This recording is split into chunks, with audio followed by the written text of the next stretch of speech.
शुक्रवार से। अब रिकॉर्डिंग हो रही है। शुक्रवार से संडे तक मेरे को प्रॉब्लम रहेगी थोड़ी डॉक्टर। कोई बात नहीं। अब ये है, जो हम विषय चल रहा था हमारा, कि ज्ञानी और अज्ञानी के बीच में अंतर क्या है। कि अज्ञानी करता है, भोगता है, और ज्ञानी करता हुआ भी अकर्ता है और भोगते भी अभोगता है। तो इसी बात को अब आगे चला रहे हैं आचार्य जयसेन। इस गाथा का अर्थ करते भेद विज्ञान को अभेद रत्न त्रय के रूप में परिभाषित करते थे। तो इनकी अलग परिभाषा आ गई।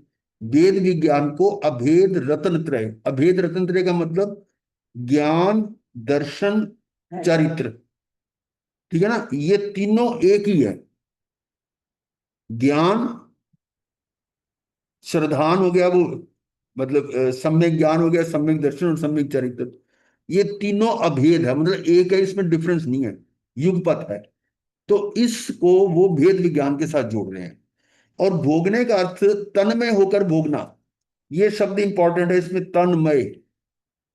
ये जिसको आप भोग रहे हैं उसके साथ एक में एक होकर, तन्मय होकर। एक होता है कि अनमना करना, एक होता है बिल्कुल उसके अंदर, मतलब तन्मय होते हैं कि इसको दूसरा चीज का पता ही नहीं है, उसमें इतना वो गहरा यानी जुड़ा होता है, वो तन्मय होकर भोगना। ये अर्थ करते हैं। अब इसी इसी पैरे को देखते हैं कि एक ही वाक्य है लेकिन अर्थ समझना पड़ेगा।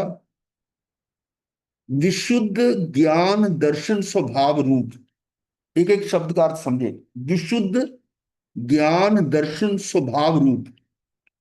विशुद्ध का मतलब बिल्कुल शुद्ध है। ज्ञान, दर्शन और स्वभाव, तीनों आगे। ये तीनों रतन आगे ना, तीनों रतन त्रय। ज्ञान, दर्शन और स्वभाव, इसमें अपना शुद्ध स्वभाव, वो चरित्र आ गया उसका।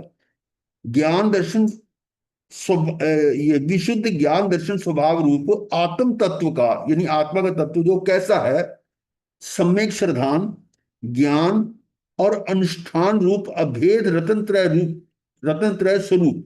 मतलब ये तीनों का जो है, श्रद्धान, सम्यक श्रद्धान मतलब सम्यक दृष्टि हो गया, ज्ञान सम्यक ज्ञान हो गया, और अनुष्ठान रूप यानी वो जो उसमें रमन कर रहा है, आत्म चरित्र हो गया।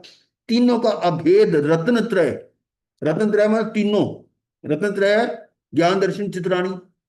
तो इस भेद ज्ञान, ये जो भेद ज्ञान है, इसको भेद ज्ञान कहा उन्होंने, अभेद रत्न त्रय स्वरूप। ऊपर लिखा ना, क्या भेद विज्ञान को ये दिया उन्होंने।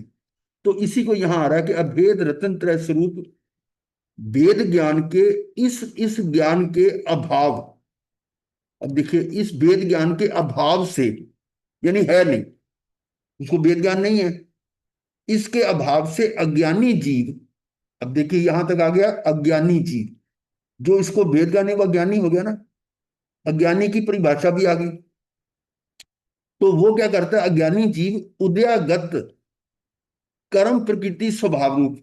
अब उदयागत, उदय से आने वाला, उदय में आने वाला कर्म प्रकृति स्वभाव रूप, जो कर्म की प्रकृति का स्वभाव के अनुसार कर्म का उदय आया, और उसकी जो नेचर है उसकी, कर्म की सुख दुख देने की या राग देश कराने की या जो भी है, ज्ञानावनी दर्शनावनी, जो उसका काम है वो उसका स्वभाव है। उस रूप सुख दुख में स्थित होकर, उसके उदय आने पर उसके स्वभाव में सुख दुख में स्थित होकर हर्ष विषाद के साथ, सुख दुख में क्या होगा, खुश होगा या दुखी होगा, हर्ष विषाद के साथ तन्मय होकर। अब शब्द आ गया ना वो ऊपर वाला, तन्मय, तन्मय होकर कर्म फल का अनुभव करता है। यानी जो कर्म का फल है उसको इस तरह से अनुभव करता है। कौन कौन सी शर्त हुई। पहली बात तो अज्ञानी, अज्ञानी को खोल दिया। इसकी परिभाषा आ गई कि जो सम्यक दर्शन है, सम्यक ज्ञान है, सम्यक चरित्र है, वो अभेद रूप है, उसके उसको वो जानता नहीं। तो इसका मतलब अज्ञानी है, तो वो अज्ञानी जीव जो कर्म उदय में आ रहा है उसके कारण, उसके स्वभाव से ये सुख दुख हो रहा है, उसमें हर्ष या विषाद करता है, यानी खुशी या गमी, और इसके साथ तन्मय होकर कर्म फल का अनुभव करता है। यहां तक बात होगी। और अब ये आ गया उसका विलोम। सम्यक ज्ञानी, यानी ये जो ऊपर का भेद ज्ञान के अभाव था ना, अभाव, उसकी जगह अभाव हट जाएगा, उसके भेद ज्ञान से ज्ञानी हो गया। तो सम्यक ज्ञानी जीव तन्मय होकर भी पूर्वोक्त भेद ज्ञान के सद्भाव से, पूर्वोक्त वेद ज्ञान कौन सा है, ये अभेद रतंत्र है, उसके सद्भाव, वहां क्या था, अभाव था, दोनों कंपेयर करते जाओ, ये अभाव था और यहाँ सद्भाव है, इसके सद्भाव से वीतराग सहज परमानंद रूप, वीतराग सहज परमानंद रूप, जो वीतरागियों का सहज स्वभाव होता है, उस परमानंद रूप में सुख रस के आस्वाद से परम समरसी भाव से परिणत होता हुआ, अंदर से तो वो अपने जो अभी सुबह चल रहा है अतीन्द्रिय सुख को अनुभव कर रहा है वो अंदर से, यानी वीतराग सहज परमानंद रूप सुख रस के आस्वाद से परम समरसी भवता भाव, समरसी नहीं, उसमें कोई मतलब प्रतिक्रिया नहीं है, सम से परिणत होता हुआ उदय में आए हुए कर्म फल को वस्तु रूप से जानता ही है, उसको जानता है जो कर्म फल आ रहा है, पर साथ में ये विशेष है कि हर्ष विषादमयता से तन्मय होकर नहीं भोगता, भोगता तो है पर उसमें तन्मय नहीं होता। अब आप समझ गए ना कि जो पहले आ रहा है वो 96,000 रानियों के साथ भोग भोग रहा है, तन्मय होकर नहीं भोगता, राजपाट का वैभव का भोग भोग रहा है वो कि तन्मय होकर नहीं है, ये तन्मय वाला शब्द जो यहाँ है, तो इसका मतलब क्या हो, जो तो अज्ञानी है वो तन्मय होकर भोगता है, और जो ज्ञानी है वो तन्मय होकर नहीं भोगता, इसलिए वो करता है और वो करता है, वो भोगता है वो अभोगता है। अब उक्त गाथा का भाव स्पष्ट करते श्री स्वामी जी कहते हैं, भगवान आत्मा केवल आनंद का दल है, केवल आनंद का दल मतलब समूह, कई शब्द कई आ जाते हैं, आनंद का दल मतलब इकट्ठा है, अपने ऐसे ध्रुव स्वरूप की पहचान ना होने से, अपने ऐसे ध्रुव स्वरूप जो उसका स्वरूप है उसकी पहचान ना होने से अज्ञानी को अनादि से स्वरूप का अज्ञान है। ये बात तो अब स्पष्ट है कि अनादि काल से एक केंद्री से लेकर असंगी पचेंद्री तक तो ये हुआ ही नहीं,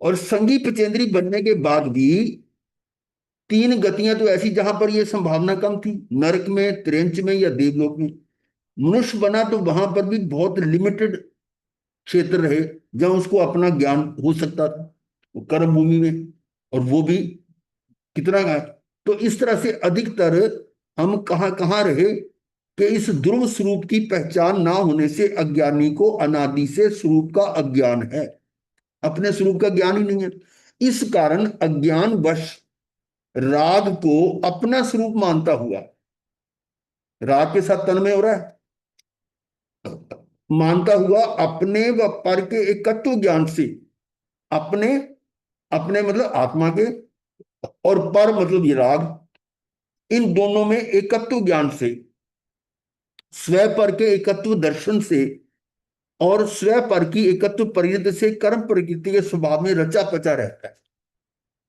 अपने और पर को एक जानता है, और स्व पर के एकत्व दर्शन से ज्ञान, ये ज्ञान आ गया, जानना, और ये उसका अनुभव करना, पर और अपने को एक ही अनुभव कर रहा है, और स्व पर की एकत्व परिणति जो है उसी परिणति में वो कर्म प्रकृति के स्वभाव में रचा पचा रहता है।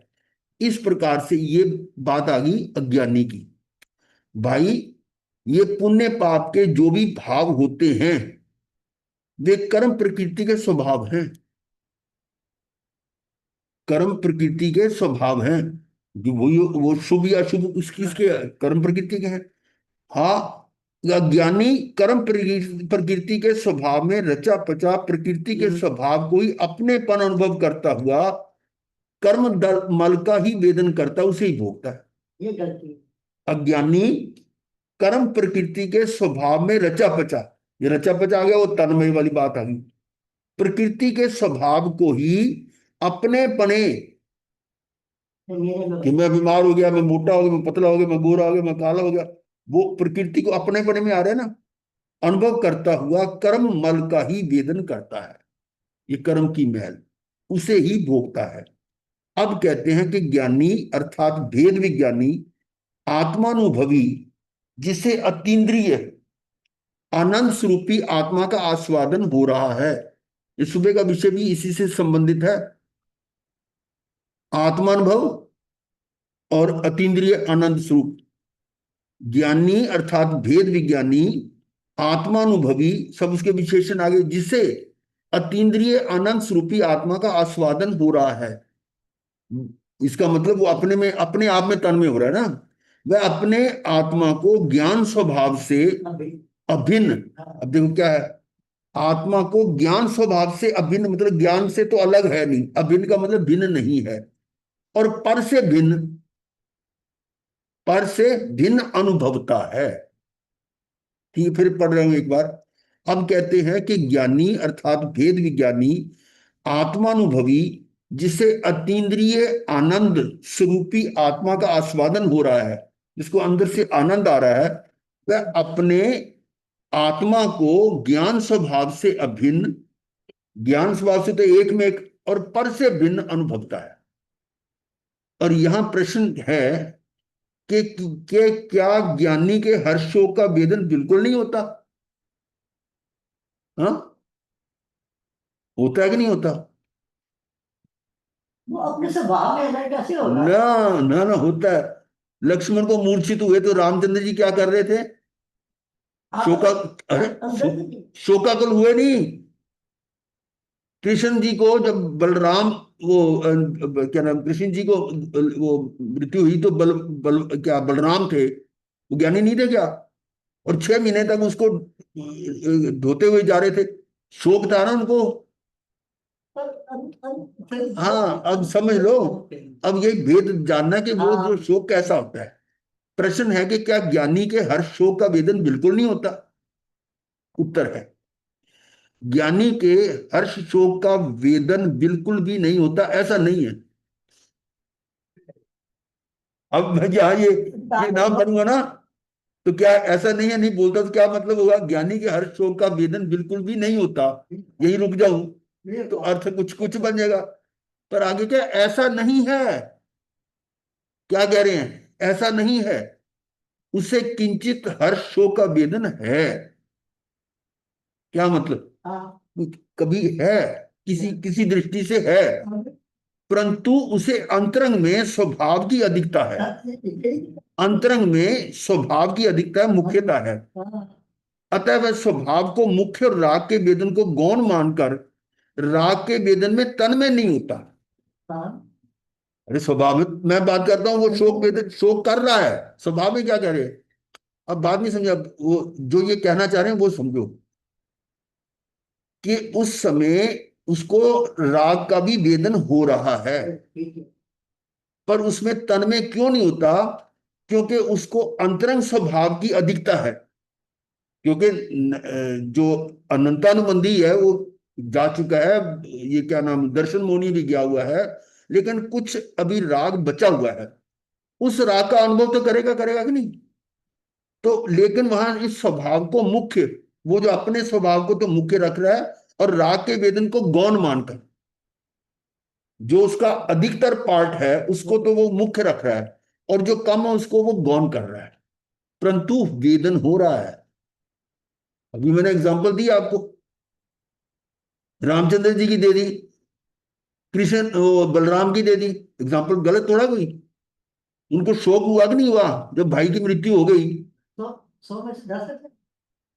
जितना भी है हम इसको नहीं समझे, लेकिन ये नहीं कह सकते कि शोक नहीं होता, राग आदि का वेदन हो रहा है, पर उस वेदन में वो तन्मय नहीं होता, क्योंकि उसको अधिकतर तो अपने स्वभाव में रहने वाला है। ये मतलब हम क्या ना, ये क्या चाह रहे हैं कि जनी, जिसको कहते हैं कि ज्यादा संख्या, यानी इन मतलब 100 में से कोई 10-15% कोई कमी है, तो उस कमी, और 90% जो है वो सही है, तो इसको 10% को वो गौण कर रहा है, लेकिन हो रहा है ये। तो स्वभाव को मुख्य राग के वेदन को गौण मानकर राग के वेदन में तन्मय नहीं होता, उसे किंचित राग का परिणमन है, और जितना परिणमन उतना वेदन भी है। किंचित किंचित राग तो है ना, 10% राग क्या है, तो उतना तो उसको वेदन हो ही रहा है, परंतु उसे व्यवहार मानकर, उसे व्यवहार मानकर असत्यार्थ कहकर उसे वेदन है ही नहीं, ऐसा कह दिया है। ये व्यवहार से कह दिया। अब ये बात थोड़ी समझनी पड़ेगी कि हाँ जितना परिणमन है उतना वेदन भी है, परंतु उसे व्यवहार मानकर के थोड़ा सा, चलो ये व्यवहार में, एक्चुअल में तो ज्यादातर तो सही है भाई। जिस तरह से बच्चा है कोई, वो क्लास में आ रहा है और उसकी ज्यादातर हाजिरियां, मान लो 78%, 80% हाजिरियां हैं, तो 10%, 20-15% अगर नहीं आता है तो उसको इग्नोर कर दिया जाता है। और जिसकी हाजिरियां सिर्फ 10-15% हो और ज्यादातर वो क्लास में आ ही नहीं रहा, तो वो हाँ तो इग्नोर नहीं होगा ना। यहाँ ये बात हो रही है कि हम जो 5-10% जो उसकी गैर हाजिरी है उसको इग्नोर कर दिया। अब इसी तरह से ये को थोड़ा सा जो वेदन हो रहा है उसको इग्नोर करके हम व्यवहार से कहते हैं उसको वेदन हुआ ही नहीं, ये तो कभी गैर हाजिर हुआ ही नहीं, ये तो रेगुलर है बच्चा। उसको क्या कहते हैं, बच्चा तो रेगुलर है। छूट दे दी 10% गुरुदेव, छूट दे दी। हाँ छूट, मैं एग्जांपल ले रहा हूँ, 10% भी बहुत होता है कई बार, लेकिन वैसे जो जनरल एम्प्लॉइज होते हैं ना, उनको साल में 12 कैजुअल लीव मिलती है ना, 12 कैजुअल लीव। अब हमारे टाइम पर तो 12 होती थी, अब पता नहीं कितनी है हाँ कैजुअल लीव होती थी। गेजेटेड हॉलीडेज, ना ना, अलाउड गजटेड ये अलग हॉलीडेज। है, नो नो, बहुत दिन गजटेड हॉलीडेज तो अलग है, वो उसका उसका हाँ राइट है। उसके अलावा वो साल में 12 छुट्टियां अपनी मर्जी से ले सकता है, हाँ गवर्नमेंट प्लस के रूल महाराज से। जी, अगर अगर व्यवहार ही हो रहा है, वो एक्टिंग ही हो रही है, तो एक्टिंग तो अच्छी करते ही हैं। अगर वेदना नहीं का नहीं नहीं सीन है नहीं नहीं नहीं, जिसमें जो यहाँ होना चाहिए वो यहाँ जो करता है, मैं, अंदर से तो वो आत्मा एक्टर ही है ना। नहीं मैं जो कह एक्टिंग रहा हो हूँ रही है बाहर तो। कैसे, अब मेरी बात वो, हाँ वो बात मैं जो छुट्टी की बात कर रहा था ना, कैजुअल लीव की, कैजुअल लीव के लिए तो कोई रीजन की जरूरत नहीं होती, जिस दिन हाँ मर्जी जी, छुट्टी हो जाए। अर्न लीव्स होती हैं। हाँ जी, हाँ जी। उसके लिए कोई मेडिकल सर्टिफिकेट नहीं देना पड़ता, वो मेडिकल लीव नहीं होती पड़ता है। है। और अर्न लीव होती है, वो अलग है। कैजुअल लीव जो ना 12 होती है, और साल में 12 आपने यूज नहीं की, मान लो 8 ही यूज किया तो 4 आपकी लैप्स हो जाएंगी। ये नहीं कि वो अगले साल ऐड हो जाएगी ना, वो साल की खत्म, साल का कोटा खत्म उसका। तो वो इस तरह से जो 12 कैजुअल ले रहा है उसको क्या बोलोगे, तो बड़ा रेगुलर है। इसी प्रकार से यहां है कि कुछ थोड़ा सा पोर्शन राग का वो है और उसमें परिणमन कर रहा है, उसका वेदन भी है, पर व्यवहार से हम कहते हैं ये तो राग नहीं कर रहा। अब बात समझ में आ गई ना, इस दृष्टि से है। तो उसे व्यवहार मानकर असत्यार्थ कहकर, असत्यार्थ मतलब ये भाषा हमारी नए की, और उसे वेदन है ही नहीं ऐसा कहा, कह दिया है। यानी कर्म फल रूप हर शोक को और आत्म स्वभाव को इस प्रकार दोनों को नहीं, किंतु अकेले आत्म स्वभाव को ही अपने पने या निज रूप से अनुभव करता है, यहां ये सिद्ध करना। क्या कह रहे हैं ये ज्ञानी, कर्म फल रूप हर शोक, हर्ष और शोक तो एक हो गया ना, वो कर्म के फल, और इधर आत्म स्वभाव है, इन दोनों को नहीं, किंतु अकेले आत्म स्वभाव को ही अपनापन कर रहा है। दोनों को अपनेपन नहीं कर रहा वो, दोनों का मतलब हर्षों को अपनापन नहीं कर रहा वो इसमें, ये सिद्ध कर। अब आगे देखिए, प्रवचन सार में अंतिम 47 नयों का अधिकार है, वो 47 शक्तियां भी है, 47 नए भी हैं। वहां ज्ञानी के कर्ता नए व भोक्ता नए कहे गए हैं। ये वो प्रवचन सार जिसने पढ़ा उसको समझ आ सकती है, पर हम उसमें से जो तथ्य वो निकाल रहे हैं। वहां कहा है कि आत्म द्रव्य कृत नय से रंगरेज की भांति राग आदि परिणामों का करता है। क्या मतलब हुआ इसका, आत्म द्रव्य कृत नय, वो नय है करने का, कर्ता भाव का। रंगरेज किसको कहते हैं, डायर, डायर समझते हो, डाई करने वाला, डायर नहीं क्या बोलते हैं डायर, डाई करने वाला डायर डायर ही होगा। दुपट्टा डाई करता है जो। हाँ डाई करने वाला कह रहा हूँ ना, और क्या रंगरेज ही बोलते हैं उसको। हाँ जी, हाँ जी। ये आप भी वो जो दुपट्टे या कुछ और भी कपड़े वगैरह या जो पगड़ियां होती है भी रंगरेजी करते हैं, उसको डायरी कहते हैं हाँ, ना। Dyer dry cleaners and dyers, दोनों चीज होती है, ड्राई क्लीनर अलग है, डायर अलग है। हाँ, तो कृष्ण ऐसे रंगरेज की भांति राग आदि परिणामों को करता है कि मैं इसको रंग रहा हूं, ठीक है। तथा आत्म द्रव्य भोक्तृ से हितकारी अहितकारी अन्न को खाने वाले रोगी की भांति सुख दुख आदि का भोगने वाला है। यानी जो कर्ता नय है वो किस तरह से है, जैसे वो रंगरेज की तरह हो गया कि वो रंग रहा है लेकिन अपने को थोड़ा रंग दूं। यानी वो कर्म तो निमित्त बन रहा है लेकिन उसमें नहीं हो रहा। वो रंगरेज की भांति राग आदि परिणामों का करता है। यानी जो रंग, कपड़े में रंग आ रहा है तो कपड़े में रंग जो आ रहा है वो तो अपने हिसाब से आ रहा है, और ये उसमें कर्ता के हिसाब से वो उसको रंग रहा है। और आत्म द्रव्य जो भोक्तृ नय से हितकारी अहितकारी अन्न को खाने वाले रोगी की भांति सुख दुख आदि का भोगने वाला है। अब जो हितकारी अहितकारी जो अन्न खाया जा रहा है उसको भोग रहा है ना, और वो रोगी जो है उसको हितकारी होगा तो सुख मिलेगा और अहितकारी होगा तो दुख होगा, तो सुख दुख को भोग रहा है ना वो। ये एक एग्जांपल दिया, इसको और आगे क्लियर हो जाएगा कि ज्ञानी के कर्ता ने और भोक्ता ने को एक्सप्लेन किया है कि कर्ता ने किस प्रकार से है जैसे रंगरेज की भांति, और भोक्ता किस तरह से है रोगी की भांति। और आगे देखिए, हाँ, ज्ञानी जितने व्यवहार रतन त्रय स्वरूप महाव्रत आदि के विकल्प रूप से परिणमता है, जितने व्यवहार रत्न त्रय स्वरूप, व्यवहार रत्न त्रय का मतलब ये ज्ञान दर्शन चरित्र महाव्रत आदि, उसके कारण जो महाव्रत लिए उसके विकल्प रूप से परिणमता है, ये सारे वो महाव्रतों का पालन कर रहा है, उतने परिणामों का वह कर्ता नहीं से करता है। उसी प्रकार जितना हर्ष भाव आ जाता है उतने परिणामों का वह भोगता नहीं से भोगता है। वो उस ऊपर वाली बात को समझो, तो कुछ पोर्शन थोड़ा सा जो है ना उसका वेदन किया उतना भोगता हो गया ना। उसी प्रकार से यहां बताया जा रहा है कि उतने से परिणामों का वो भोगता है, कर्ता भी है और भोगता भी है। ये परिणाम करने व भोगने लायक हैं, ऐसी कर्तृत्व बुद्धि और सुख बुद्धि ज्ञानी के नहीं होती। अब देखो क्या मतलब इसका निकलता है कि ये जो परिणाम हो रहे हैं हम कर्ता पने के और भोक्ता पने के, उसमें कर्तृत्व बुद्धि और सुख बुद्धि यानी करने की और भोगने की ये बुद्धि ज्ञानी के नहीं होती। फिर पढ़ू इसको, ज्ञानी आ जितने गया समझ। व्यवहार रतन त्रय स्वरूप महाव्रत आदि के विकल्प रूप से परिणमता है, उतने जितने वो कर रहा है उसको व्यवहार रतन त्रय स्वरूप से महाव्रत आदि के विकल्प रूप से परिणमता है, उतने परिणामों का वह कर्ता नए से करता है। उसी प्रकार जितना हर्ष भाव आ जाता है उतने परिणामों को वह भोगता नए से भोगता है। ये परिणाम करने व भोगने लायक हैं, ऐसी कर्तृत्व बुद्धि और सुख बुद्धि ज्ञानी के नहीं। उसको पता है ये करने लायक नहीं पर कर रहा। वर्तमान अस्थिरता से करने व भोगने के परिणाम होते हैं।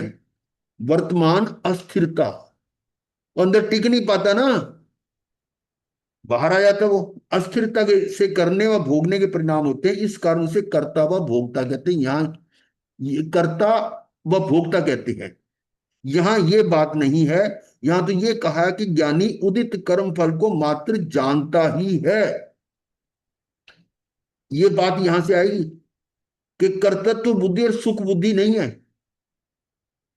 तो यहां पर क्या है, उसी बात को और क्लियर किया जा रहा है कि कर्ता भोक्ता कहते हैं, ये मतलब वर्तमान अस्थिरता से करने व भोगने के परिणाम होते हैं, उस समय वो उतना अस्थिर है, इस कारण उसे कर्ता व भोक्ता कहते हैं। ये बात नहीं है। यहां तो ये कहा है कि ज्ञानी उदित कर्म फल को मात्र जानता ही है, उनमें मैं पने का अनुभव अशक्य होने से उन्हें बेता नहीं है। ज्ञानी हर्ष, बड़ा उलझा रहे हैं, ज्ञानी हर्ष शोक के परिणामों का भोगता नहीं है, क्योंकि उसके द्वारा हर्ष शोक के परिणामों को उनमें मैं पने अनुभवना अशक्य है। अर्थात ज्ञेय मात्र होने से भी ज्ञानी कभी भी उनमें अपनापन अनुभव नहीं कर सकता। ये तन्मयता की बात आ रही है, तो जान रहा है। उसमें तन में नहीं होता। हाँ, ठीक है ना। फिर पढ़ रहा हूं इसको। यहां थी कि ऐसी कर्तृत्व बुद्धि और सुख बुद्धि ज्ञानी के नहीं होती, वर्तमान अस्थिरता से करने व भोगने के परिणाम होते हैं, क्योंकि अभी वो पूरी तरह से उसमें से निकला नहीं, आप ऊपर के गुणस्थान में नहीं पहुंचा। चौथे गुणस्थान की बात कर रहे हैं हम जैसे। और करने व भोगने के परिणाम होते हैं, इस कारण से कर्ता व भोक्ता कहते हैं। यहां ये बात नहीं है। मतलब हम अक्सर कहते हैं ना कि जितनी उसका शेष बचा हुआ है वो चौकड़ियां अप्रत्यक्षानी प्रत्यक्षानी उसके कारण उसको हो रहा है, पर यहां उसका भी खंडन कर रहे हैं कि यहाँ ये बात नहीं। यहां तो ये कहा है कि ज्ञानी उदित कर्मफल को मात्र जानता ही है, उनमें मैं पने का अनुभव अशक्य होने से उन्हें वेदता नहीं है। अभी हम ऊपर तो कह रहे थे ना कि वो थोड़ा सा है, उसको वो गौन कर रहा है, अब उसके आगे और ज्यादा डीप जा रहा है कि उसके कारण नहीं, बल्कि उसमें वो अपने पने में नहीं आ रहा, मैं पने में नहीं आ रहा। ये कारण है कि उसको मात्र जानता ही है, उनमें मैं पने का अनुभव अशक्य होने से उन्हें वेदता नहीं है। हाँ हाँ, ज्ञानी हर शो के परिणामों का भोगता नहीं है, क्योंकि उसके द्वारा हर शो के परिणामों को उनमें मैं पने अनुभवना अशक्य, अशक्य मतलब संभव नहीं है। अर्थात ज्ञेय मात्र होने से ज्ञानी कभी भी उनमें अपनापन अनुभव नहीं करता। ज्ञानी कभी भी उसमें उनमें अपनापन अनुभव नहीं कर सकता। पर का व जड़, पर का व जड़ पदार्थों का भोग ज्ञानी व अज्ञानी किसी के भी नहीं होता। लो और आगे बात, पर का व जड़ पदार्थों का भोग ज्ञानी और अज्ञानी किसी के भी नहीं होता। ये क्या, ये कौन सी बात आ गई कि पर द्रव्य को तो कुछ कर ही नहीं सकते, ना तो उसके ज्ञानी के हो रहा है ना अज्ञानी के हो रहा है। पर क्या आगे क्या कह रहा है, हाँ अज्ञानी कर्मों दे के निमित्त से उत्पन्न हुए अपने विकार को भोगता है। ठीक है ना, क्योंकि वो गलती तो वही हो रही है उसकी मान्यता में। उसके अंदर जो विकार आ गया कि मैं राग करूं, मैं उसके अनुसार में निमित्त के अनुसार प्रवर्त रहा है, तो वो उसके अंदर जो विकार आया तो उसके अपने उस विकार को भोगता है। फिर पढ़ो, सुनो इसको कि पर व जड़ पदार्थों का भोग ज्ञानी व अज्ञानी किसी के भी नहीं होता। ना तो ज्ञानी भोगता है ना अज्ञानी भोगता है। तो भोगता क्या है वो, ये बात कल भी आई थी हमारी। अज्ञानी कर्मों दे के निमित्त से उत्पन्न हुए अपने विकार को भोगता है, और ज्ञानी के अंतर में भेद ज्ञान हो गया, उसकी अंतर्दृष्टि में स्वभाव विभाव स्व परिणति पर परिणति का विभाग पड़ गया है। ठीक है ना, इस कारण वह निराकुल आनंद को स्वपने भेदता है और कर्म प्रकृति के उदय से उत्पन्न हुए विकारी भाव स्वभाव को छोड़ देता है, अर्थात उस विकार को स्वपने अनुभवता नहीं है। कल जो बात आ रही थी ना हमारी संलेखना संतारा में कि वो द्रव्य हिंसा जो कर रहा है, उसमें जो भाव हिंसा हो रही है वो कैसे हो रही है, दूसरे की हिंसा नहीं कर रहा। ये बात समझाई जा रही थी ना कि द्रव्य हिंसा से पहले वो अपनी हिंसा कर रहा है, भाव हिंसा। इसी प्रकार से वो जो अज्ञानता में राग में तन में हो रहा है, वो उस भाव को के कारण, उस विभाव के कारण वो कर्म बन रहा है, उसको उस विभाव को भोग रहा है वो, अपने गुण अपने जो किया उसी को भोग रहा है ना, स्वयं स्वयपने। और इस प्रकार ज्ञानी कर्म फल का ज्ञाता दृष्टा रहता है, भोगता नहीं है। ज्ञाता दृष्टा, देखो कितना लंबा चौड़ा समझा के किया है कि ज्ञानी कर्म फल का ज्ञाता दृष्टा रहता है, भोगता नहीं होता। अभी बीच में मान लो कोई एक आध लाइन आपकी समझ में नहीं भी आई हो, पर ये तो अब याद रहेगा कि ये बिल्कुल सही है। हाँ मात्र ज्ञाता दृष्टा है, भोगता नहीं है। भोगने का जो भाव आता है उस भाव को वो भोग रहा है। यहाँ ये आया है कि जो विभाव आ रहा है ना उस विभाव को भोग रहा है वो। अच्छा, इस प्रकार इस गाथा में यही कहा गया है कि अज्ञानी कर्म फल का भोगता बनता है, किंतु ज्ञानी कर्म फल का भोगता कदापि नहीं है। ये तो ज्ञानी ज्ञानी होता है। यहां पर क्या कह रहे हैं, अज्ञानी कर्म फल का भोगता बनता है। क्यों मानता है, जो अपनी मान्यता के कारण, मिथ्या मान्यता के कारण। जबकि वो अगर मान्यता सही कर ले तो वो भी नहीं भोगता। आगे देखिए, इस भाव की पुष्टि निम्नांकित कलश में की गई है, कलश नंबर 197। प्रकृति स्वभावरत अज्ञानी है सदा भोगते, प्रकृति स्वभाव से विरत ज्ञानी जन कभी ना भोगे। निपुण जनो निज शुद्ध आत्ममय ज्ञान भाव को अपनाओ तुम सदा त्याग अज्ञान भाव को। प्रकृति प्रकृति स्वभाव रत प्रकृति स्वभाव रत अज्ञानी है सदा भोगते। क्या मतलब हुआ? बहुत क्लियर है। प्रकृति स्वभाव रत, जो प्रकृति के स्वभाव में रत हैं, यानी उससे एक में हो रहे हैं, यानी प्रकृति मीन्स कर्म, पुद्गल, ऐसे अज्ञानी हैं वो सदा भोगते हैं, वो भोगते हैं। और प्रकृति स्वभाव से विरत, जो प्रकृति के स्वभाव से विरत हैं, वो ज्ञानी जन कभी ना भोगे। इसमें संस्कृत में भी है, वह भी बड़ा क्लियर है। अज्ञानी प्रकृति स्वभाव निरतो, यानी अज्ञानी जो प्रकृति के स्वभाव में लीन है, निरत का मतलब लीन है, निरत उसमें लीन है। नित्यम वेद, वेद को वो हर समय भोगते हैं, वेद वेद को, वेद का मतलब वेदन करते हैं। और ज्ञानी तू प्रकृति स्वभाव विरतो, और ज्ञानी जो है वो क्या कर रहे हैं? प्रकृति स्वभाव विरतो, जो प्रकृति स्वभाव से विरत हो गए हैं। नो जातु वेद को, वेद का मतलब वो भोगते नहीं, कभी नहीं भोगते, ये आ रहा है उसमें। निपुण जनों, जैसे भगवान आत्मा निपुण जनों कुछ ही बोधन कर देते हैं। निज शुद्धात्ममय ज्ञान भाव को अपनाओ तुम सदा त्याग अज्ञान भाव को। निपुण जनों निज शुद्ध आत्ममय ज्ञान भाव को, जो निज शुद्ध आत्ममय ज्ञान भाव है उसको अपनाओ, अपनाओ तुम सदा त्याग अज्ञान भाव को।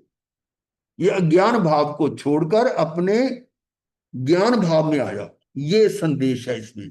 प्रकृति स्वभावरत अज्ञानी है सदा भोगते, प्रकृति स्वभाव से विरत ज्ञानी जन कभी न भोगे। निपुण जनों निज शुद्ध आत्ममय ज्ञान भाव को अपनाओ तुम सदा त्याग अज्ञान भाव को। अर्थ है प्रकृति के स्वभाव में लीन होने से, आगे ना रथ, रथ में लीन, प्रकृति के स्वभाव में लीन होने से अज्ञानी सदा वेदक है। वहां तन में शब्द आया था, यहां लीन आ गया। वही बातें रिपीट हो रही हैं, और रिपीट होंगी तभी हमारे अंदर पक्की होंगी। एक बार सब सुनने से नहीं समझ आती। और प्रकृति के स्वभाव से विरक्त होने से, प्रकृति मतलब कर्म आदि से स्वभाव से विरक्त होने से ज्ञानी कदापि वेदक नहीं है, वो वेदक नहीं है। हे निपुण पुरुषो, निपुण का मतलब क्या होता है? होशियार। हाँ, ये वीर होशियार बच्चे का, तू तो बहुत होशियार है, उसको ये उद्बोधन किया गया। निपुण पुरुषो इस नियम का विचार करके अज्ञानीपन छोड़ दो। ठीक है, ये इस नियम का विचार करके अज्ञानीपन छोड़ दो, और एक शुद्ध तेजमय आत्मा में निश्चल होकर ज्ञानीपने का सेवन करो। वही बात है। अब ये ऊपर के कलश में भी समझ आ गई। अब आगे इसी कलश का भावानुवाद कई बार बनारसी दास जी नाटक समय सार में करते। देखो, आप कहोगे एक ही बात को बार बार कही जा रहा है। अरे ये हमारे लिए जरूरी है। जो अनादि काल का जो कचरा है ना, वो एक बार में साफ थोड़ा होगा, इसको बार बार झाड़ू लगाना पड़ता है। अब है हाँ, जगवासी अज्ञानी त्रिकाल पर जाए बुद्धि, सो तो विषय भोगनी को भोगता कहायो है। ये सवैया है। जगवासी अज्ञानी त्रिकाल पर जाए बुद्धि, सो तो विषय भोगनी को भोगता कहायो है। क्या मतलब? जगवासी अज्ञानी त्रिकाल पर्याय बुद्धि, क्या मतलब? तीनों काल पर्याय बुद्धि में रह रहे हैं। पर्याय, उनकी बुद्धि द्रव्य पर नहीं जा रही, पर्याय पर जा रही है। जगवासी अज्ञानी त्रिकाल पर जाए बुद्धि, सो तो विषय भोगनी को भोगता कहायो है। समकिति जीव जोग भोग स उदासीता तय, सहज अभोगता ग्रंथनी में गायो है। याही भांति वस्तु की व्यवस्था अवधारी बुद्ध पर भाव त्याग अपनो स्वभाव आयो है। निर्विकल्प निरुपाधि आत्म आराधि साधि जोग जुगति समाधि में समायो है। अब यहां ऊपर तो अज्ञानी की बात की कि अज्ञानी पर्याय बुद्धि रखता है, सो तो विषय भोगने को भोगता इसको भोगता कहा जाता है, कहायो है। ये एक शब्द का समझ लीजिए, भोगता कहा जाता है। कहा जाता है, भोक्ता नहीं नहीं। कहा। क्यों? क्योंकि वो पर्याय बुद्धि उसकी चल रही है। समकिति जीव जोग भोग सो उदासी ताते, हाँ, और इस समकिति जीव है वो इन योग भोग से उदास होकर, उसे न्यूट्रल होकर ताते सहज अभोक्ता ग्रंथनी में गायो। वो सहज में अभोक्ता ही है, ग्रंथनी में गायो है। क्या मतलब? शास्त्रों में ये कहा गया है, कहा। ग्रंथनी में गायो है। यानी समकिति जीव जोग भोग सो उदासी ताते सहज अभोक्ता ग्रंथनी में गायो है। यही भांति वस्तु की व्यवस्था अवधारभूत पर भाव त्याग अपनो स्वभाव आयो है। इस भांति से वस्तु की व्यवस्था को जानकर अवधारण करके जो बुद्ध विज्ञानी है वो पर भाव त्याग कर, पर भाव त्यागी अपनो स्वभाव आयो है, वो अपने स्वभाव में आ जाते हैं। निर्विकल्प निरुपाधि आत्म आराधि साधि जोग जुगति समाधि में समायो है। निर्विकल्प निरुपाधि, अब कोई उपाधि भी नहीं है, आत्म आराधि आत्मा की आराधना करते, साधि जोग जुगत समाधि में समायो है। अब इसका अर्थ समझ लीजिए, त्रिकाल पर्याय बुद्धि वाले, ये ऊपर की लाइन थी जो तीनों काल पर्याय बुद्धि में है। जगवासी अज्ञानी जीव तो विषय भोगों के भोगता कहे जाते हैं। नहीं कहे जाते। हाँ, क्योंकि ऊपर लाइन आ चुकी है आपकी। हाँ। यहाँ क्या आई थी? ये थी लाइन। हाँ, कर्म फल का भोगता बनता है अज्ञानी, इसका है नहीं वो, वही चीज यहां आ रही है, ये कहा जाता है। और विषय भोगों से उदास, जो विषय भोगों से ज्यादा लगाव नहीं रख रहा, उदास सम्यक दृष्टि ज्ञानी भोगों से उदासी के कारण शास्त्रों में सहज ही अभोक्ता कहे गए। ठीक है, विषय भोगों से उदास यानी विषय भोगों के साथ उसकी ज्यादा तन्मयता नहीं है। सम्यक दृष्टि ज्ञानी भोगों से उदासी के कारण शास्त्रों में सहज ही अभोक्ता कहे गए हैं। इस प्रकार की वस्तु व्यवस्था का वस्तु स्वरूप का निर्णय करके, इस प्रकार की वस्तु व्यवस्था का वस्तु स्वरूप का निर्णय यानी जानकर कि वस्तु का स्वभाव क्या है उसका जानकर के ज्ञानी जीव पर भावों का त्याग करके अपने स्वभाव में आ जाते हैं और निरूपाधि आत्मा की निर्विकल्प आराधना करके, निरूपाधि आत्मा की निर्विकल्प आराधना करके योगों को साध कर, आगे ना साध योग, योगों को साध कर समाधि में समा जाते हैं। ये इसका अर्थ हुआ। अब देखिए आगे क्या कह रहे हैं स्वामी जी। इस कलश का भाव स्पष्ट करते हुए, देखो कलश है लेकिन उसके अर्थ कहाँ कहाँ किस किसने कैसे किए हैं वो सारा समझने वाला है स्वामी जी। हाँ, अब क्या कह रहे हैं स्वामी जी। पुण्य पाप आदि शुभाशुभ भाव आत्मा का स्वभाव नहीं है। पुण्य पाप आदि शुभाशुभ भाव यानी शुभ और अशुभ भाव आत्मा का स्वभाव नहीं है, ये तो आप सभी समझ रहे हैं। किंतु जड़ प्रकृति के स्वभाव हैं ये, जो जो पुण्य और पाप क्या ये जड़ प्रकृति के स्वभाव है। और ये जो है दया दान व्रत भक्ति आदि के भाव कर्म प्रकृति के स्वभाव है। दया दान व्रत भक्ति आदि के भाव कर्म प्रकृति के स्वभाव हैं। कर्म प्रकृति कर्म की, अज्ञानी इन प्रकृति के उदय के निमित्त से हुए भावों को अपना स्वभाव जानता है। दोनों बातें आ रही इसमें, ऊपर ऊपर ऊपर दोनों चीजें जो है शुभ अशुभ भावों का और ये भी शुभ भावों का भी है। दया दान व्रत भक्ति तो शुभ भाव ही है ना। ये इनको अज्ञानी जो है इन प्रकृति के उदय के निमित्त से हुए भावों को अपना स्वभाव जानता है, इस कारण वह उनका वेदक है, भोगता है। जबकि धर्मी जीव को स्वयं पर का भेद ज्ञान हो गया है, वह जानता है कि मैं परम आनंद में शुद्ध ज्ञान तत्व हूं। जानने वो वाला जानता है कि मैं परम आनंद में शुद्ध ज्ञान तत्व हूं तथा ये पुण्य पाप के भाव मुझसे भिन्न आश्रित तत्व हैं। अपने आप को छोड़कर पर को जो जाना जा रहा है वो सारा ही मेरा स्वभाव नहीं है, ये है। तो ये पाप, पुण्य पाप के भाव मुझसे भिन्न आश्रित तत्व हैं। इस प्रकार दोनों में भेद ज्ञान होने से धर्मी जीव कर्म प्रकृति के स्वभाव से विराम पा लेता है। वह विकार का वेदक नहीं होता, यद्यपि उसे व्रत तप भक्ति यात्रा आदि के भाव आते हैं, परंतु वह अंतर में उनसे विरक्त है, उदासीन है। इस कारण वह विकार का भोगता भी नहीं है। ये नहीं यार में दिखता है वो कर अंदर से वो सुबह वाली क्लास में भी यही था कि अल्टीमेटली हमने इन सब से परे हटना है। सब मेन बात है। वही बात यहां आ रही है कि अंतर में तो ये जो ऊपर कर रहे हैं इनसे भी मैं अलग हूं। अब देखो, हम नौ तत्वों की बात करते हैं तो नौ तत्वों को जान रहे हैं, जीव जीव को जान रहा है, उसको अजीव को जान रहा है, बंध पुण्य पाप आचरण इनको जानता है। ये सारी क्या पर्याय है, पर वो है नहीं, वो मैं नहीं हूं। मैं तो इनको सिर्फ मात्र जानने वाला हूं।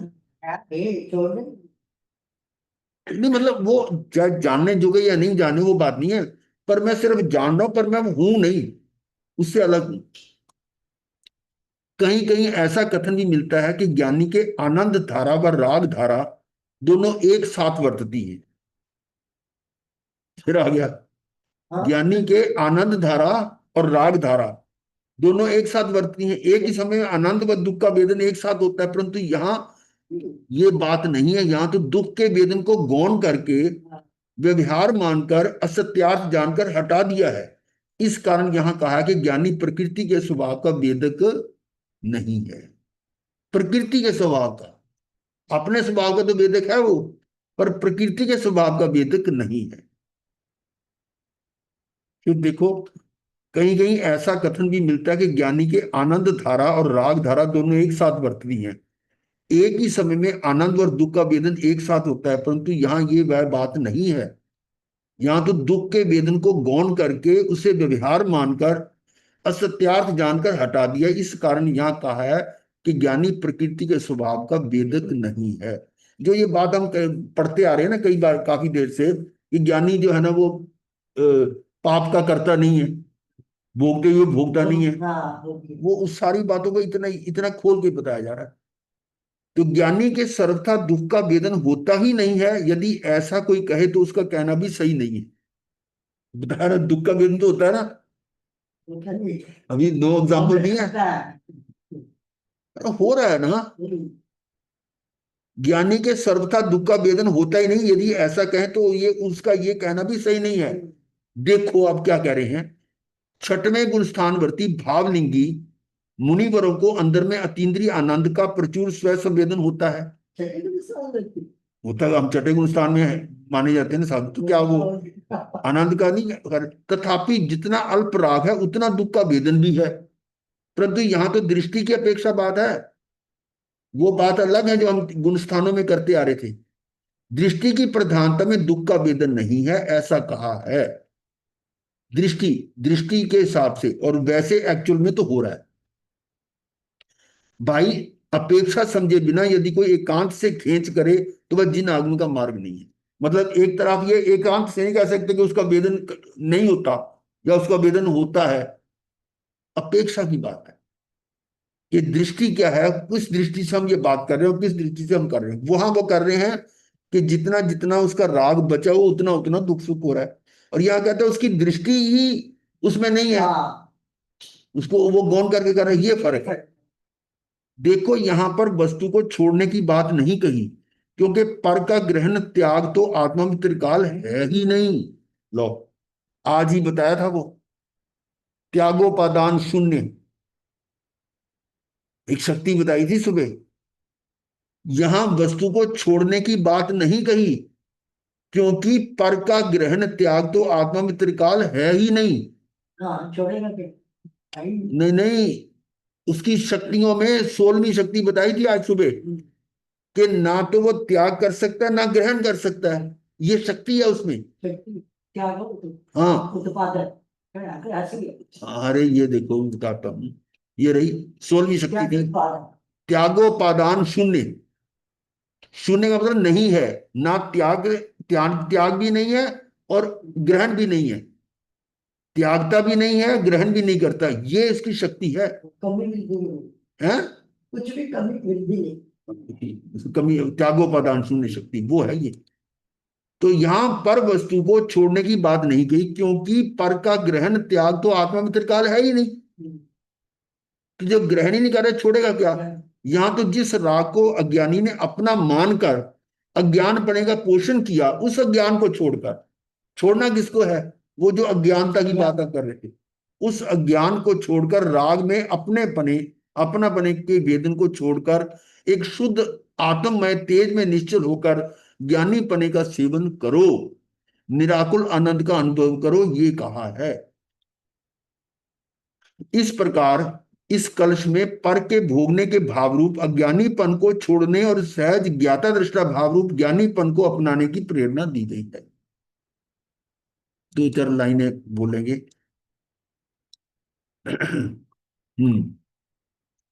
देखा जब अपने अंतर को, क्योंकि विषय इतना गहन हो जाता है, थोड़ा सा रिलैक्स करना पड़ता है। देखा जब अपने अंतर को, कुछ और नहीं भगवान हूं मैं, पर आए भले ही पामर हो, पर आए भले ही पामर हो, अंदर से मैं भगवान हूं मैं, देखा जब अपने अंतर को। चैतन्य प्राणों से जीवित नित, इंद्रिय बल श्वासोश्वास नहीं, चैतन्य प्राणों से जीवित नित, इंद्रिय बल श्वासोश्वास नहीं, हूँ आयु रहित नित अमर अजर, हूँ आयु रहित नित अमर अजर, सचिदानंद गुण की खान हूँ मैं, देखा जब अपने अंतर को। ये लाइनें तो बुक क्लियर है, पहले भी कई बार एक्सप्लेन की है। चैतन्य प्राणों से जीवित, मैं तो अपने प्राणों से जीवित हूं। इंद्रिय बल श्वासोश्वास, ये द्रव्य प्राण मैं नहीं हूं, मैं तो भाव प्राण हूं। कल भी बात आई थी हमारी संलेखना वाले में कि द्रव्य प्राण तो पुद्गलिक है, पौद्गलिक है, तो मैं उनसे थोड़ा जिंदा हूं, मैं तो अपने प्राणों से जिंदा हूं। और वो मेरे अपने प्राण कौन से हैं, वो आपको मालूम है, चैतन्य प्राणों से जीवित नित्य, ज्ञान दर्शन सुख और वीरी, अधीन नहीं संयोगों के, पर्यायों से अप्रभावी हूँ, अधीन नहीं संयोगों के, पर्यायों से अप्रभावी हूँ, स्वाधीन अखंड प्रतापी हूँ, स्वाधीन अखंड प्रतापी हूँ, निज से ही प्रभुतावान हूँ मैं, देखा जब अपने अंतर को। देखो कि आत्मा अपने आप में सर्व गुण संपन्न है, इसको किसी आश्रय की जरूरत नहीं है। अधीन नहीं संयोगों के, पर्यायों से अप्रभावी हूं, पर्याय भी आ रही है वो एक क्षणिक है, मैं तो शुद्ध ही हूं, पर्याय पामर हो रही है लेकिन मैं शुद्ध हूं, स्वाधीन अखंड प्रतापी हूं, निज से ही प्रभुतावान हूं, मैं किसी और के कारण प्रभु नहीं हूं, मैं तो अपने आप ही हूं, सेल्फ मेड। सामान्य विशेषों सहित विशुद्ध, प्रत्यक्ष झलक जावे क्षण में, सामान्य विशेषों सहित विशुद्ध, प्रत्यक्ष झलक जावे क्षण में, सर्वज्ञ सर्वदर्शी आदिक सम्यक निधियों की खान हूं मैं, देखा जब अपने अंतर को। सामान्य विशेषों सहित, ज्ञान दर्शन। हाँ, सामान्य विशेष ज्ञान दर्शन हो गए, दर्शन ज्ञान। दर्शन सामान्य होता है, विशेष ज्ञान होता है। सहित विशुद्ध प्रत्यक्ष झलक जावे क्षण में, मैं प्रत्यक्ष अपने आप को देख सकता हूं।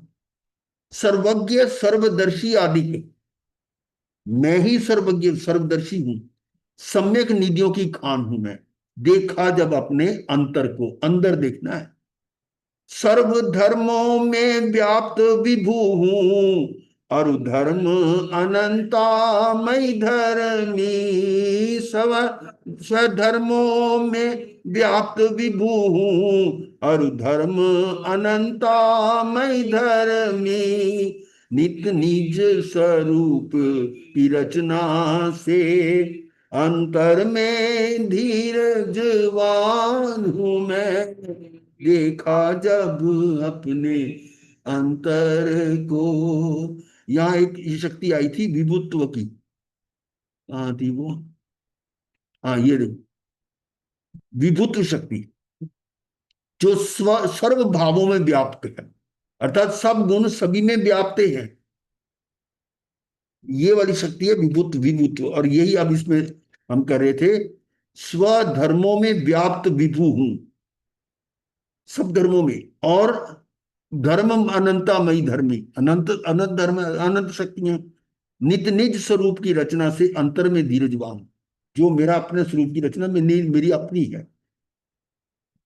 मेरा वैभव शाश्वत अक्षुण्ण, पर से आदान प्रदान नहीं। मेरा वैभव शाश्वत अक्षुण्ण, पर से आदान प्रदान नहीं।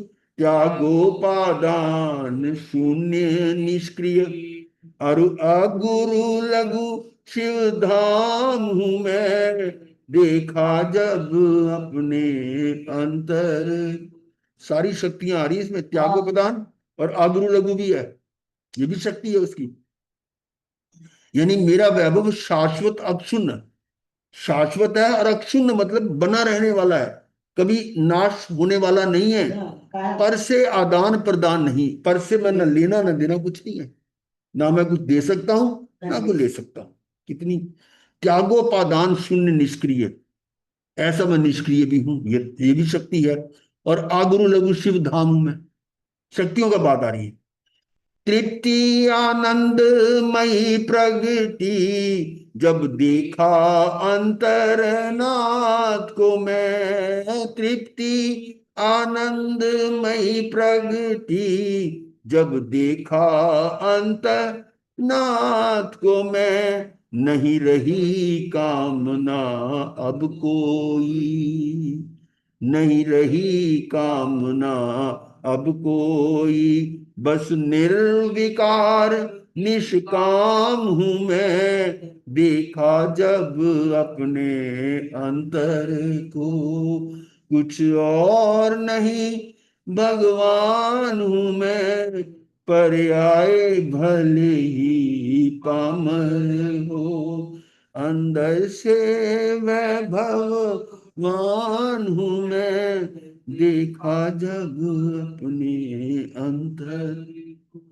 तो यहां पर हमने ये जाना कि आत्मा निश्चय में न करता है न भोगता है, मात्र जानता है। तो इसमें 316वीं गाथा के बाद एक गाथा तात्पर्य में आती है, जो आत्म ख्याति में 305वीं गाथा के रूप में पहले आ चुकी है, और उसका अनुशीलन यथास्थान हो ही चुका है। अतः यहाँ उसके संबंध में कुछ भी लिखना उसकी ये यहाँ पर पूरा होगा। अब गाथा आगे आ रही है 317 और 18। अब आगामी गाथाओं में ये सुनिश्चित करते हैं कि अज्ञानी विषय भोगों का भोगता है, और ज्ञानी भोगता नहीं है, अभोगता ही है। उसी बात को पक्का कर रहे हैं। नो रिपीट कर रहे, बार बार बार पक्का हुआ। इसलिए ये सुनिश्चित करते हैं। हाँ। तो क्या है, गुड़ दूध पीता हुआ भी निर्विष ना होता सर्प ज्यों, त्यों भली भांति शास्त्र पढ़कर अब भी प्रकृति ना तजे। निर्वेद से संपन्न ज्ञानी मधुर कड़वे नेक विद, वे जानते हैं कर्म फल को है अवेदक इसलिए। क्या बात करनी, गुड़ दूध पीता हुआ भी निर्विष ना होता सर्प ज्यों, बहुत क्लियर है। सांप को गुड़ दूध पिलाओ। अब गुड़ दूध क्यों कहा? जिस समय ये लिखा गया होगा ना, उस समय चीनी का प्रयोग कहाँ होता था? हाँ? चीनी का प्रयोग, अच्छा। दूध में चीनी थोड़ा डालते, गुड़ डालते थे। गुड़ या शक्कर, है ना? अच्छा। तो गुड़ दूध यानी इसको वो लोग गुड़िया दूध भी कहते थे। गुड़िया दूध, गुड़िया मतलब गुड़ वाला। हाँ, तो गुड़ दूध, गुड़िया दूध पीता हुआ भी निर्विष ना होता सर्प जो। सांप जो है ना, उसको जितना मर्जी दूध पिला लो, मीठा दूध पिला रहे, पर वो जहर नहीं छोड़ता, निर्विष नहीं होता। अब समझे, गुड़ दूध पीता हुआ भी निर्विष ना होता सर्प ज्यों, जैसे वो सांप जहर नहीं छोड़ता, निर्विष नहीं होता, क्यों भली भांति शास्त्र पढ़कर, ऐसे ही उसको बड़े बहुत अच्छी तरह शास्त्र पढ़ लिए। अभवी प्रकृति ना तजे, अभवी जो है वो अपनी प्रकृति को नहीं छोड़ता। अरे कहाँ उपमा दे दी, अभवी को सर्प बना दिया यहाँ। सांप जैसे अपना जहर नहीं छोड़ता, ऐसे अभवी भी अपनी प्रकृति को नहीं छोड़ रहा, मतलब पर में ही रह रहा है। निर्वेद से संपन्न ज्ञानी मधुर कड़वे नेक विद, क्या मतलब इसका? निर्वेद का मतलब तो वैराग्य होता है ना, वैराग्य से संपन्न ज्ञानी मधुर कड़वे नेक विद, यानी नेक का मतलब यहां अनेक होगा, मधुर कड़वे अनेक विद। हाँ, कई तरह के होते हैं। वे जानते हैं कर्म फल को अवेदक इसलिए। तो देखते हैं इसमें अर्थ क्या है। जिस प्रकार गुड़ से मिश्रित मीठे दूध को पीते हुए भी सर्प निर्विष नहीं होते, है ना? सांप को कितना दूध पिला दो वो जहर नहीं छोड़ता, कहावत है ये। उसी प्रकार शास्त्रों का भली भांति अध्ययन करके भी अभव्य जीव प्रकृति स्वभाव नहीं छोड़ता। अब यहां पर हमें क्यों क्यों कहा जा रहा है? नहीं, अगर हम ये पढ़ पढ़ा के भी अपनी प्रकृति स्वभाव नहीं छोड़े तो हम कौन है? सर्प। अब अभी नहीं कहते, और क्या? यही तो है। और कहने का मतलब क्या बताओ? अब जो भी सुन रहे हैं समझ रहे हैं ना, कि भी जैसे जिस गुड़ से मिश्रित मीठे दूध को पीते सर्प निर्विष नहीं होते, ऐसे ही शास्त्रों का भली भांति अध्ययन करके भी अब भव्य जीव प्रकृति स्वभाव नहीं छोड़ते। और हम भी यही अगर यही कर रहे हैं तो हम क्या करें? शास्त्र तो पढ़ लिए, पर वो जो उसका प्रकृति के स्वभाव को हम छोड़ नहीं रहे। तो क्या है फिर? हम या तो अभवी है या वो सांप की तरह है। हाँ, किंतु अब आगे देखो, ये तो अभी चोट मारी है ना, अब आगे क्या करें? किंतु अनेक प्रकार के मीठे कड़वे कर्म फलों को जानने के कारण निर्वेद, निर्वेद का मतलब विराग्य आता ना, क्या बोलते हैं?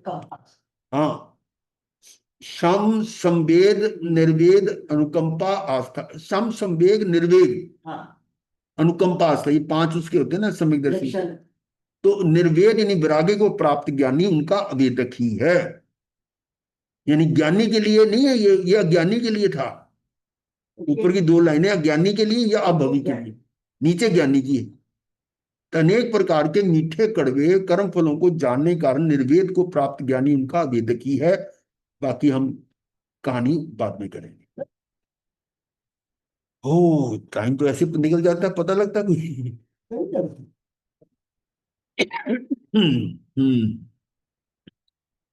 चलिए ठीक है, ओके। वाह बोल रहा। आता है महाराज जी। हाँ, बढ़िया, आनंद है। समय का, बताइए बंदा महाराज जी।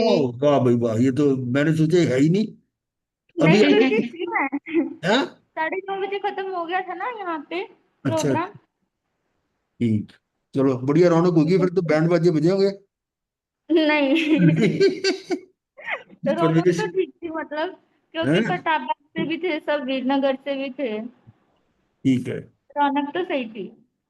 अरे वो नहीं, बस वो उस पे मतलब रिक्शा पे माइक वगैरह लेके चल रहे थे, वो भजन वगैरह गा रहे थे। वो पता है वहां सारे ऐसे चल रहे होंगे ना, ई हाँ रिक्शा पे जी, चलने वाले। हाँ जी, रिक्शा पे चल रहे थे। हम्म, ठीक है मैं तो नंदा में हूँ। चलो गुरुदेव क्या कैसे चत्तारी मंगलम साडी रूम ते क्लास लगदी ना साहू मंगलम केवली पनत्तो धम्मं चत्तारी लघुत्तमा निहंता लघुत्तमा सिद्धा लघुत्तमा साहू लघुत्तमा केवली पनत्तो धम्मं लघुत्तमो चत्तारी शरणं पवित्रामि निहंते शरणं सिद्धे शरणं पवित्रामि साहू शरणं पवित्रामि केवली पनत्तं धम्मं शरणं दूसरी मंगलवार पवित्रामि। चार मंगली चार उत्तम चार शरणा और न शरणा कोई, जो भव्य प्राणी आदि रक्षे हजार। ठीक है। मथे नंदा। बच्चे तो कई बार तबीयत मते वगैरह बंदा नहीं महाराज जी। ना, महाराज जी ये जो टॉपिक है ना जिसमें आत्मा के गुणों और शक्तियों के बारे में बता रहे हैं, ये मेरे लिए बड़ा नया है। तो मेरे को ना कई बार अभी समझ नहीं आए। अच्छा, जैसे आज पहली बार सुबह की क्लास में भी अभी भी आपने भी वही बात करी, तो ऐसा ये तीन है चीजें ना। मैंने पहले नहीं करी हुई। हाँ जी, ये मैंने पहले नहीं करी हुई। तो मेरे को थोड़ा भी नया नया सा लग रहा है, नाम भी तो धीरे धीरे ऑब्जॉर्व होगा। हाँ ये तो है। अब ऐसे शक्तियों का पर है, प्रवचन दिए हुए इन्होंने कई, उसमें जो है। मिस हो गए मेरे। हाँ जी, यूट्यूब हाँ पे मिल जी, जाएंगे, यूट्यूब पे मिल जाएंगे, यूट्यूब पे। मिल जाएंगे। ठीक है महाराज जी। चलो। मथेन बंदा।